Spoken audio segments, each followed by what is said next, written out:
মামলাগুলি উঠাইলন, কারণ আপনি হাইরা যাবেন। এই তো ফজল, কি কইতে চাস রে তুই? জমি জমা লইয়া যে আপনি মামলাগুলি করছেন সেটা মিথ্যা মামলা, আপনি হাইরা যাবেন।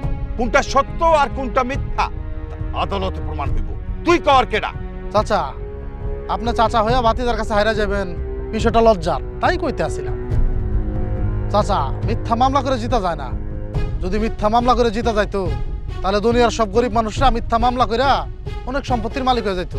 তোর বাপে যে মামলাগুলো করছে সেই মামলাগুলো কি সব সত্য মামলা? সব মিথ্যা বানোয়াট মামলা। শোন, তুই আগে ওই মামলাগুলো উঠায় ল। দক্ষিণের বিলে যে 3 বিঘা জমি আমার বাপ চাচার, এটা তো সত্য।